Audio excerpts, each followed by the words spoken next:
Εξομολογήστε το Κύριο διαγρατός, αλληλούια, ότι στον αιώνα το έλεος αυτού, αλληλούια.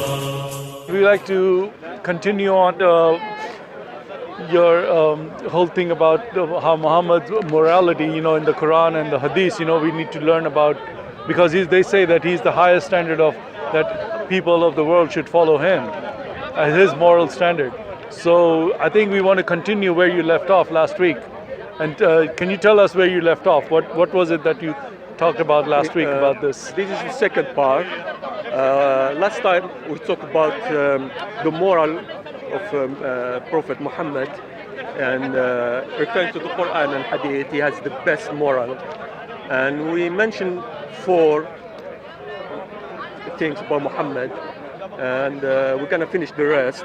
But I'm gonna make a resume of what we said last time, quick, about the moral of Prophet Muhammad. We mentioned so many Hadith and verses of Quran talking about Muhammad as the best man ever lived, and he has the best moral character. And I just mentioned one. I'll take just one verse of Quran. Allah said in chapter 68, verse 4, and you are truly a man of outstanding character. Outstanding character. Outstanding character. So that's enough. So you can go to all Hadith, and you're gonna find so many about Muhammad and his characters. And we started with the marriage of Muhammad to Aisha, and we did mention the Sahih Bukhari, Hadith 3894, which is a long Hadith, and we mentioned that Muhammad married Aisha when she was 6, and I think we should move the cameras a little bit over here so it's not on the way. Just move your cameras over here this way, because people are going this way. Just move the cameras this way, right here. So this, yeah, this is fine. This is fine. Yeah. Okay, that's fine. All right, let's go with slept this. with her when she was 9. Okay, there we go. It's a long Hadith, and you can go. We explained the Hadith last time, and.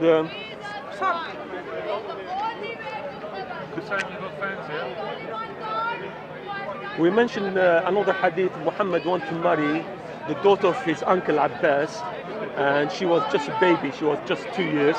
And 2 years? Why would he want to marry a 2-year?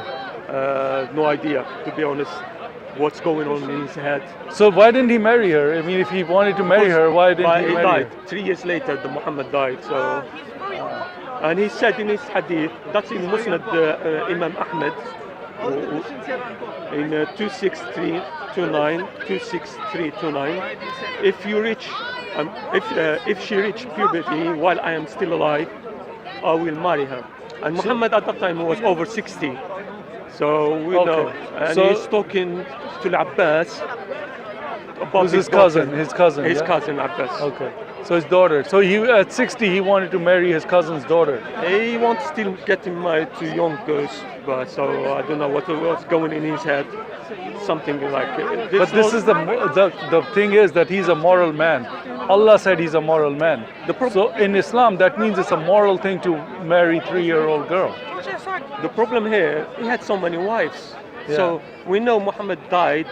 When he died, there were 9 wives still alive, and he married about 11. Some of them they go up to 16 women. Yeah, I've heard that. Depend with sources. Right. But very authentic, he had 11 wives. So why you want to marry more and more? Even. But why didn't he have any children like his sons? Why did Allah always kill his sons? He had sons. He had when he was before he was prophet. He had the son. His name Qasim. He died. Yeah, but why would Allah kill his son? I mean, he's his favorite prophet. Idea. If Allah really loved Muhammad, Allah would not let his son die. It's true. I mean, he had another son with another Egyptian slave, Maria, his name But Ibrahim. I he thought they died as said well. he married her. No, she stayed slave. He didn't marry her. So he had a Most of the he had a son out of wedlock. Yes, she That was would slave, be a so bastard. Could be, yeah. Wow. It's true.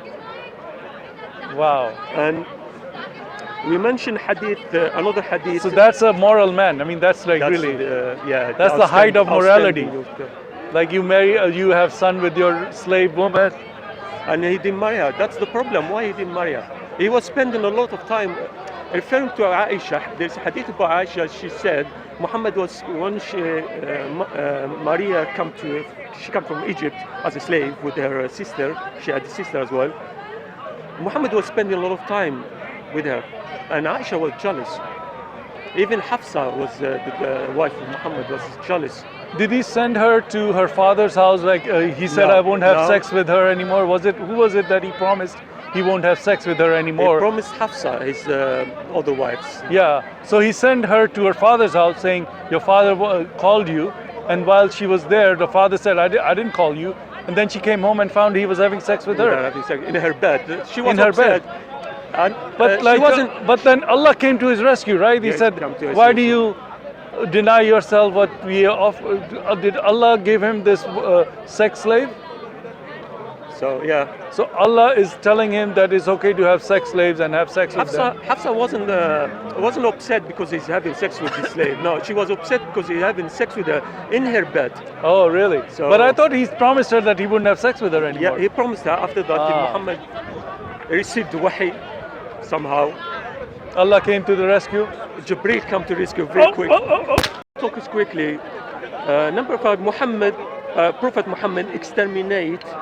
Pay attention, exterminate a whole tribe, Bani Qurayza.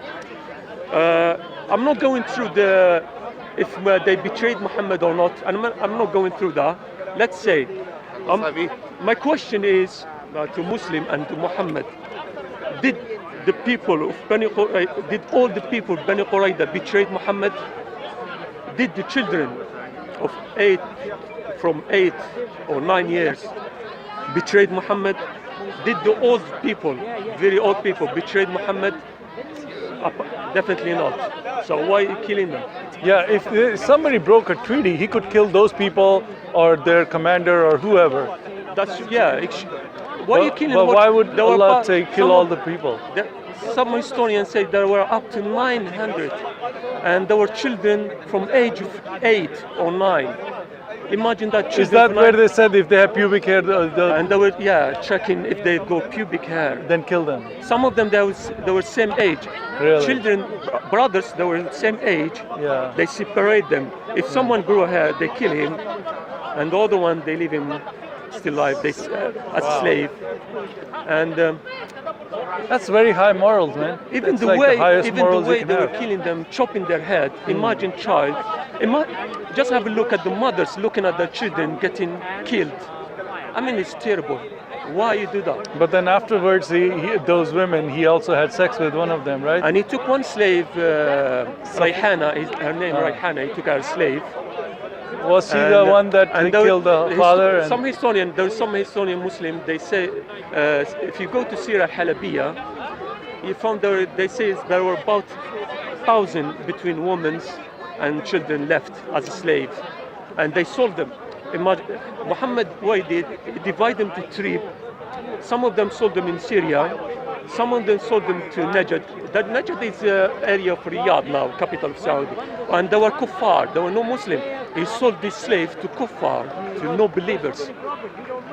Which is, they say, Shafi'i say that's it. Shafi'i himself said that's okay for Muslim to sell slave to no believers because Muhammad did it. So that's Sunnah. And So he was a good businessman, no? I mean, he was didn't come to Prophet or that business with slaves. And we're gonna go. It's okay in Islam to sell slaves to kuffar. Sorry? Is it okay to sell slaves to kuffar in Islam? If you go on a war and then you get some prisoners or slaves, can you sell them to other? Well, you have an expert on the side of you. I'm thinking you're asking the expert. He's showing me how Muhammad was doing that. Well, he's an expert, so I think you're in good hands. We're gonna say collective punishment is a criminal idea. That's what we're gonna say. True. And I'm gonna go to number 6, assassination. And Talking about the morals, high morals of your Prophet of Islam. Sorry? High morals of the Prophet of Islam. High morals, high. we're gonna mention some assassination, not all of them. Muhammad did so many, but I'm gonna mention the most authentic assassination. One of them is named Ka'b bin al-Ashraf. He was Jewish. He was living in Medina, and he was just criticizing Muhammad by poem. He was good in poem. So Muhammad sent his brother. Imagine, he sent the brother of Ka'b bin al-Ashraf, his brother from breastfeeding, not his, during the night, with three more people. Some of them they say only 2, so there were 4. To Ka'b bin al-Ashraf, and they called him. He was in his house. So they called him. He come down from his house, and they assassinate him. And Ka'b bin al-Ashraf, before his wife told him, when she saw these 4 men, she told him she doesn't trust them. Don't go. And Ka'b bin al-Ashraf, what he said to his wife, he said, if a generous person were called to stop him, stop an attack at night, he would respond. So imagine, in Arabic it's it's very beautiful. So Ka'b bin al-Ashraf has more moral courage than even Prophet Muhammad. And why did he assassinate him? Because he was criticizing Muhammad. Oh, he was writing poetry against Muhammad. He was telling poetry, and he was criticizing Muhammad for fighting his own tribe, Quraysh. Because when that happened after Battle of Uhud, I think of Battle of Uhud. So Ka'b bin al-Ashraf wasn't happy with that. Why are you fighting your own people? So why was he fighting his own people? To spread Islam. So. Oh, okay. So the only way he could spread Islam was through with sword. There's a poem. Muhammad had a poet with him, Hassan bin Thabit. In his poem, his companion, and his poem, he said, the poem is in Arabic, but I'm going to explain what the poem say exactly. Muhammad, he said in Arabic, he said, when Muhammad was in Mecca, people didn't believe him when he was kind to them, talking nice words. But when he moved to Medina, and he threw his sword, everyone, accepted Islam. So that's how Islam So when spread. he was in, no one believed him. Believed in Mecca because he was there for 13 years, right? 13. You know how many? Only 70. Only 70. Oh. Half of them are slaves. They believed him. And his family and friends. And because they're poor, and promised them paradise with 70 poor women and wine and clean water. He promised them clean water. I mean, you've got clean water here anyway. And you got paradise, and you eat meat all the time, and you sleep, and you get sex all the time. So probably that's why they believed him. So when his life was hard. But they were pagans to begin with, anyways. So they just didn't care. So he killed Ka'b bin al-Ashraf, and he killed a woman. I mean, he killed a man. Okay, why are you killing a woman? He killed Asma bint Marwan. She was in Medina as well. How old was she? A poet. I had no idea how. She had children. She was single. She had children with her. She wasn't. I think her husband died. I don't know about the story of her husband. And Muhammad sent one of his men to her, night time as well. She was sleeping with her children in her house, and he stopped her. And Muhammad agreed to that. It's Muhammad who sent him actually. So we have any reference for this? Yeah, there's all the biography go. Ibn Kathir, Sira al-Halabiyya, Tabaqat Qurban ibn Sa'd, Sirat ibn Hisham, Tarikh Tabari. There is no single one from all these great scholars denying the story. It's famous story, and you can't deny all these people. It's the real story of biography of Muhammad. There is another story, Qarfa. This is a terrible story. Qarfa is an old woman. She was in Medina. She lived in a different tribe. They called Fizaza. It's outside, very north of Medina, and close to Khaybar actually. And Muhammad sent his son, adopted son, Hassan Zayd ibn al-Harith. And the way he killed her is one of the most terrible way of killing a human. He split the woman in two. Imagine that. She was old woman With two camels. with two camels here, or Tied horses. her to, and then And he split. took her daughter as slave, and he killed many of the men, and the rest they ran away. And he took her daughter as a slave. He brought her to Muhammad, and she was that woman Qurfa. I forget her the real name. She had she was very wise, very respected in that time, because she was really she was a poet. All she did, Muslims did not, they said no. She tried to kill Muhammad, sending 40 men to his men. 40 men. Muhammad had 1,000 people in Medina. How come the woman sending? So what's the story there? Did she send people to kill her? She didn't. She did. Was she an influential woman that she would control 40 men to do something like that? What was she? They had to find a story to the Okay. Muslims. Had to find a So story. there's no substance behind it. There's no No substance. Most of the scholars, when the biography of Muhammad, none of them mention. Maybe I can't remember, probably two, but the rest, none of them mention she had 40 men, preparing 40 men. Who gave this story? She had 40 men to kill him. I can't remember this story, but the story. This is a story mentioned by Tabari, mentioned by Al-Waqidi, mentioned Sira al-Halabiyya. And Tabari doesn't say exactly what happened to her, but he says she was killed in a terrible way. Tabari said like that, she was killed in a terrible way. So imagine terrible way. So you've got all the ideas. Probably Tabari was shamed for the way she was killed. So he didn't want to go through details. He just mentioned it. Probably Ibn Kathir, I'm not sure about, because Ibn Kathir took a lot of things from Tabari. So we'll mention. But some of them they say is da'if. But Muslim, anything they don't like, they make it da'if, whatever. So let's go with it. Yeah. Number 7, we go to number 7. The Quran and the Prophet the Quran and the Prophet's approval of slavery. You can't deny that. And enslavement of a human being. The Prophet died while he was with him 34 slave and men and 20 slave women. When Muhammad died, he had 34 slave men and 20 slave women. You go to Bukhari, Muslim, Ibn Kathir, Ibn Hisham, you go Sira al-Halabiyya, Muruj al-Dahab al-Masoudi. Sorry, I'm saying this in Arabic because these books, you don't find them in English. So, Tabaqat Kubra ibn Sa'd, all this is about biography of Muhammad. All these very trusted scholar Muslim. So we're not talking about someone who's not very trustful. All reliable sources, yeah? Very reliable sources. And their books exist in any library, any Muslim, any masjid, of course, masjid. Number 8,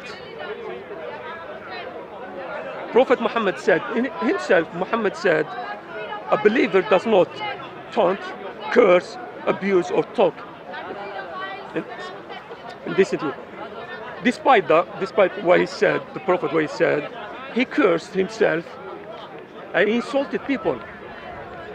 And if you go to Sahih Muslim, in the book of Sahih Muslim, there is a whole chapter of Muhammad cursing and insulting people, and these people don't deserve it. That's Muslim himself said. He cursed Muhammad people and he insulted them, and these people don't deserve it. Really? So, what kind of prophet does that? And His own people are saying they don't deserve it. And there's hadith to Aisha, Sahih hadith. I don't have the number, so two men come inside they enter the house of Muhammad, and Muhammad insulted them. They said something, and Muhammad cursed them and insulted them. So Aisha, she was behind the curtain, and she heard everything. And she come to him, Muhammad, why did you insult them? Why did you curse them? And he said, Muhammad, look at the response. He said, Allah is gonna change his curse and insult to good deeds to these people. So that means if I go and steal, I'll say, oh, don't worry about that. Allah is going to change it into a good deed. I mean, anything bad that I do, Allah will change it into something good. If it was not anyone, any companion of Muhammad, it won't be problem. But a prophet himself, cursing, insulting people, and this. Yeah, but the worst thing is he's making the excuse that he's making is that Allah is going to change it. So Allah is making him do those curses because Allah is telling him, I'm going to make this into something good. So it's good that he's making these curses then. It's actually not him, it's Allah. So, so everything is done by the, they believe in predestination, meaning that Allah wants you to do something. If you do something bad, even that's from Allah, right? Everything is from Allah. That's why Muslim, you see so many Muslims insulting and cursing, so you don't blame them if their prophet curse and insult people. Yeah. So you can, and even Quran, even Allah insulting and cursing people in Quran. So you grow up with this mentality, cursing. Muhammad insulted before he killed Bani Qurayza. He said, I would say this. He said, they are the children of monkeys and pigs. I would say this to Muhammad. I know he's dead, so whatever. And I said to other Muslims, they are not children of monkeys and pigs. They are children of Abraham and Jacob. Yeah. And remember this. They are not children of pigs and monkeys. They are children of Abraham. And Muhammad Jacob. has no connection to Abraham, does he? I don't think so. Definitely. He said Muhammad said he's got connection to Adam, so no, everyone has a connection to Adam anyway. But Muhammad said he's got connection to Abraham, Abraham, yeah. We don't know this. But you know, the only thing is, that's his claim, so we don't know. I just want to say something here because they say in the Quran that Muhammad is the first one that Allah sent to the Arabs, right? Allah never sent anybody else. No. He sent them. There was some prophet sent to Arab before Muhammad. No. I can't remember the name. There's some, Salih, I think. There's some. But there is verses or hadith that says that Muhammad is the first one who's been sent to the Arabs. There's no. We didn't send any scripture or prophet before you. Scripture. Or prophet before you. He sent. No, there was a prophet. There was Yahya. No. My point is, Abraham came to Saudi, right? He came to Medina, Mecca, right? So about Muslim, right. So how can then they say that Muhammad is the first prophet? What about Ismail? Kaaba. Ibrahim built the Kaaba. So that means he went to Mecca. Yeah, but we don't know if there were Arab at that time in there. There were no Arab. There was no. The Arabs say they come from Yemen. The historian, most of the historians, they say the real Arab, they migrated from Yemen, and they migrated to that land when Abraham built the Kaaba, and they call them Arab Mustariba. So, and the rest of the Arab from his son. So when Abraham went to Mecca, who was in Mecca? No one. There was the desert. There was nothing in there. So why would he build He built Kaaba in the middle of nowhere. For what? I don't know. Allah chose that place, so we don't know. I know why he did it. No. I think I know why he did it. Let me tell you why. Because Allah was planning that the ones from Mecca, from Yemen will come here and build a temple here for 365 gods. And they can come and put the statues of the 355 and put the crescent moon also. So that's why Allah was planning for it. That's the plan. Okay, I got it now. I got it. All right. Now I know why I built it. We go to number 9. When Muhammad conquered Mecca, we know when Muhammad had 10,000 soldiers enter Mecca, conquer Mecca. Muhammad he ordered the killing of 4 men and 2 women, 2 slave women. Imagine that. And these names, I will mention their name. And he told his companion, kill them even if you find them holding to the curtain of the Kaaba, the cover of the Kaaba. And before Islam, anyone who holds is a sanctuary. If someone safe sanctuary, so you cannot kill somebody. You cannot kill someone. Like over here, like there is a law where if you are in a church, they cannot go and kill you in a church. And Muhammad, because when Muhammad gets angry, upset from people criticizing him, he loses control. Muhammad completely loses control. And this name was Ka'b bin Abi Jahl, Ikrimah bin Abi Jahl, Abdullah bin Khatal, Abdullah ibn Khatal, he was holding to the curtain of the Kaaba and they killed him. Miqyas ibn Sababa, they killed him before he reached the Kaaba. But Abraham built the Kaaba, so you know that's a holy sanctuary, right? Because if they say that he built it, then nobody should be killed at Kaaba. Should be. So what kind of moral man would do something like that? The problem here, Muhammad didn't even respect the tradition of the Quraysh, the good character. He said he come to complete the good character, but he didn't even respect the good character of Quraysh. Wow. And they killed one of the women. She was only slave. That woman she was singing the poem against Muhammad. That's all. She's a slave. She had to obey.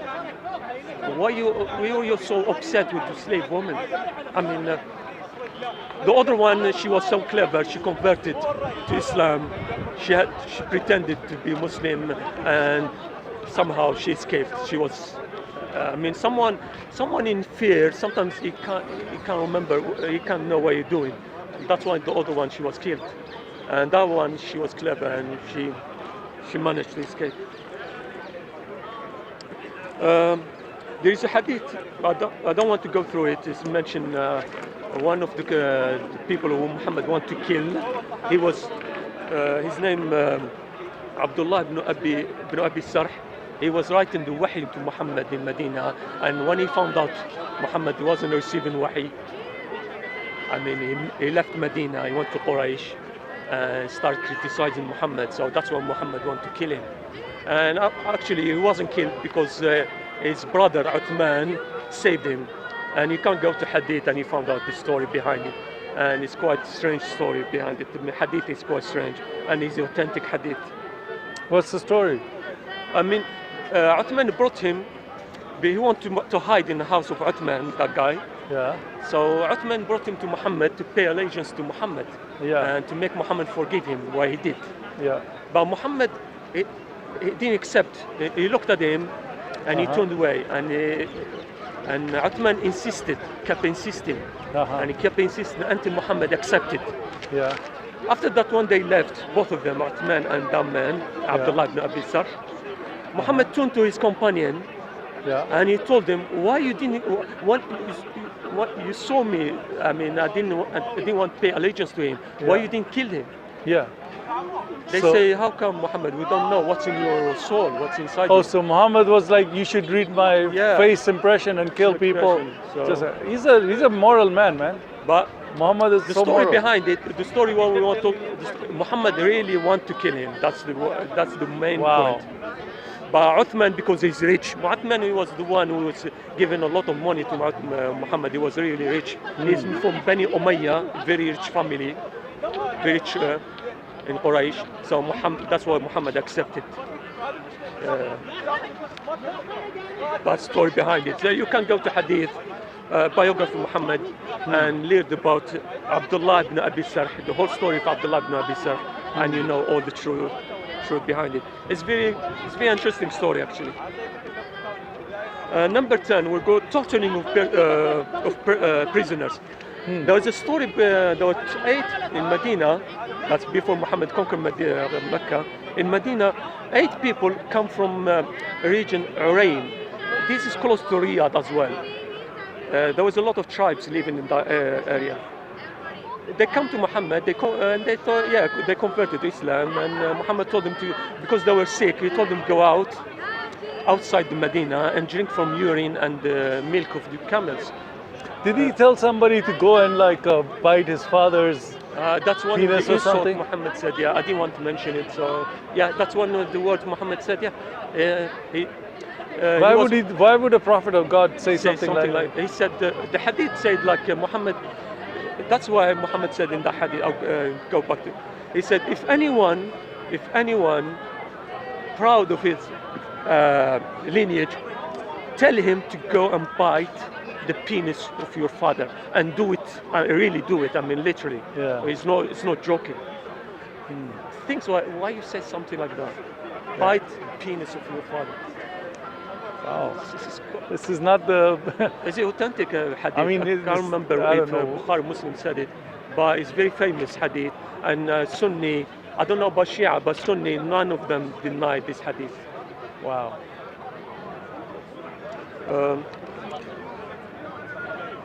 We talked, he tortured this for 8 people because they stole his camels and they killed his slaves. So they captured these 8, and Muhammad ordered his men to cut their hands, to cut their legs, both their hands. He crucified them actually, and he cut their hands, and their eyes were gouged as well. And after that, they throw them in the sand. And why you do that? I mean, why you? If they killed, okay, if we say they killed slave, let's say it's killed slave, why you cut their hands and legs?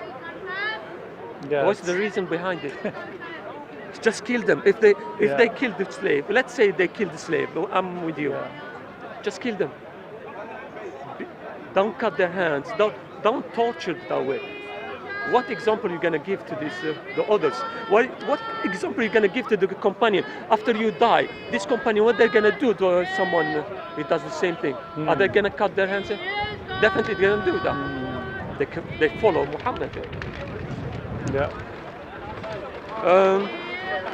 We're gonna go something before. There's a very famous hadith about Muhammad before Islam, before he received the wahi. Even Muslim now, they say, even before Muhammad received wahi, he was someone very respected in Quraysh. He's trustworthy. He had good character even at that time. And this hadith about Muhammad, I'm gonna go through this hadith. Muhammad wanted to marry the daughter of his uncle Abu Talib.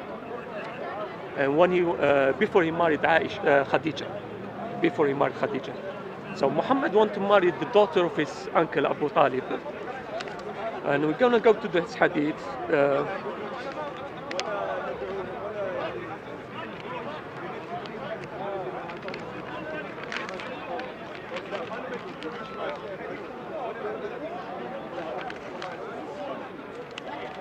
So the hadith said that Muhammad went to his uncle Abu Talib. He asked for the hand of his daughter, and Abu Talib refused.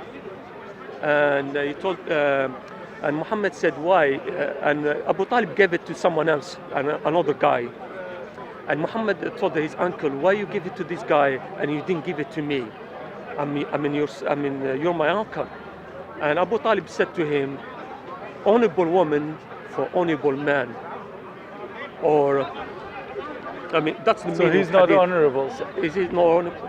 That's the problem. Wow. So his uncle was not had a high opinion. You know why? Because I can tell why. Because at that time, Muhammad had no money. Remember, he married Khadija for the money. He didn't have money, definitely. Yeah, we know about that. Yeah.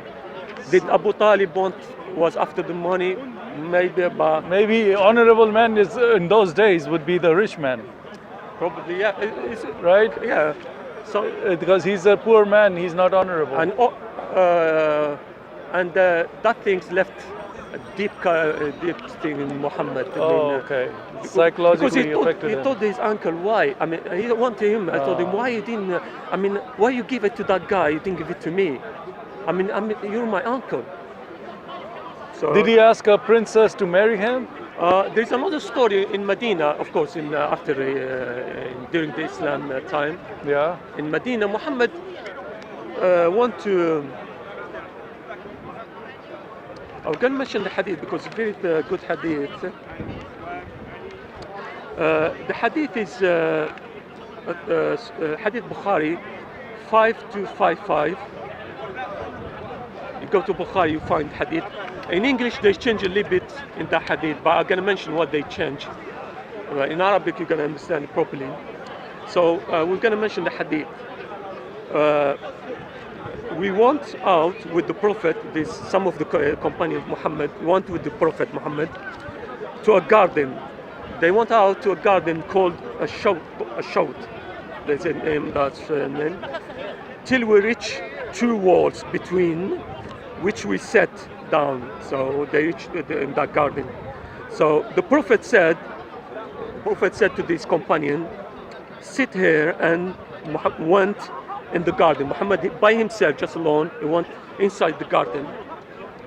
And there was a woman, her name, Juwayniya. She's a lady from Beni John, she was brought and lodged inside in the house, inside that garden. There was a house, and they brought this lady and they put her in the house. And that lady, she had a nurse with her, or another woman with her. So when the Prophet entered upon her, he said to her, "Give yourself to me as a gift," or marriage. The Muslim, they say, no, he meant marriage. Let's say he meant marriage. Let's say he meant marriage. She said, the woman, this Juwayniya, listen very carefully to Juwayniya what she said. She said, "Can a princess give herself to an ordinary man?" So the Prophet raised his hand. I want to hit her. In English, they change it, want to pet her. But in Arabic, want to hurt her. So you understand why they change things. Yeah. Why would he even pet her? That doesn't make any sense. Yeah. She's not his wife or related to him. Muhammad, he raised his hand. He want to hit her, so she might become because maybe she start talking a lot. And she said, "I seek refuge with Allah from you." This woman said, "I seek refuge from Allah." That word stopped Muhammad. So there was another. Don't forget, there was another woman with her, slave woman with her. She said, Muhammad said, "You have sought refuge with one who gave refuge." And so quite strange hadith. It's sahih. And how come a prophet go to a woman and he said, "Give yourself to me"? And then she rejected him. So many wives, and she rejected him and said, called him a princess can give herself to ordinary man. Oh man! And why Muhammad did that? Because if you go to chapter 33, Surah Al-Ahzab, verse 50, about the marriage, Muhammad can marry women, and this verse say any woman can offer herself to Muhammad, and some women offer themselves to Muhammad. So Muhammad, so we can imagine how many wives. This is like the highest moral person in Islam. This is his moral. This is unbelievable. You know, that's why we have the situation we have with the women in Islam. You know, they're not respected. So after all that, is it right for a reasonable person to say that the Prophet Muhammad had great moral? Did the Prophet Muhammad come to perfect good character or destroy them? I'm going to mention something very important. When Muhammad was in Mecca, and before he migrated, the last night, before he migrated to Medina, the Arab, Quraysh, refused. They want to kill him because they had enough with him. So refused to enter his house during the night. To kill him before he moved to Medina. And they said, listen good way, that's, they say the one who said that is Abu Jahl. Abu Jahl is the pharaoh of that time, the number one enemy of Muhammad, Abu Jahl said that the Arab, he refused to enter his house because Muhammad had 3 daughters with him. We know that he had 3 daughters. The Arab would say that Abu Jahl terrorized Muhammad's daughters and violated the sanctity of his house. That's the bad. This is one of the character of Quraysh before Islam. Is it bad or is it good? It's up to you to decide. All right. Wow, man, that's the history of Islam is full of like high morals. You know, that's what they're teaching us, that your West doesn't have any morals, and their prophet had the highest morals. The problem here is like this is just 10% or 20% of things Muhammad did or less. Muhammad did many more other things. We can't mention all of them, and we have to read all this biography of Muhammad. You have to read Tabari, Ibn Kathir, the Sirah al-Halabiyya. You have to go all these, and you see even Quraysh had better character than Muhammad, and Muhammad really destroyed this character, and that's why we saw the result now in Arab world completely. Well, Islam is from the devil. Muhammad cannot represent the God of the Bible. He can only represent Satan. That's all. You know, when he said Islam is a strange religion and it'll go back to It's its true. hole where it came from, like a snake goes back to its hole. A snake, a serpent, represents the devil. Even he himself knew that he's representing devil. Why would he not say Islam will return like the lion goes to his den or something like that? You know, make Islam look better. Yeah. Why would he compare Islam to the serpent? Because he knew the character he had. That was in him. That's the truth about Islam. It's like a serpent. It's a snake. It's from the What I'm devil. saying Muhammad wasn't prophet. He was just someone. He had a tough life during his life since he was a child. We know that his story, and he lost his mother. He lost his father. Even His mother rejected him. See, that's strange. That's another story. Yeah, he rejected. I mean, how come a mother Would give her after he child was away, born, yeah. 7 days after he was born, she sent him far away in a different tribes and he stayed with them for 5 years. 5 years, and then they say To that learn what? he's crazy. They They, s- bring him back. They And said then they she sent him to learn language, Arabic. How come a child of just was born yesterday to learn language? To be, Which mother does that? the most famous Arab in language was Quraysh. Yeah. The best poet, they were coming to Quraysh to say, Right. if you want to learn Arabic, to be good in Arabic and perform Arabic, you stay in Quraysh. You don't go to So outside. did you say that the Arabs came from Yemen? Yeah, historian. That's before. That's we don't know what time. That's really. I mean, Because Muhammad said my religion is from Yemen. no, the real Arab, what you call them. I lost the. And there's a word. Yemeni The real corner Arab also. They were living in Yemen. The real Arab come from Yemen. But then Muhammad is saying that his religion is coming from Yemen. They have a Yemeni corner in the Kaaba. Right now they have a Yemeni corner. I don't know, but I think there was some Kaaba in Yemen as well before, Yeah. and it's destroyed. But at the time of there were so many. There was some historian they said there were about 80 Kaaba of the time of Muhammad. All right. The last one was destroyed in near Riyadh, and in 1925, and people were still going to there doing tawaf All and right. still. All right, very good. Well, thank you for your You're time. It welcome. was a pleasure talking to you. All right, I'm out.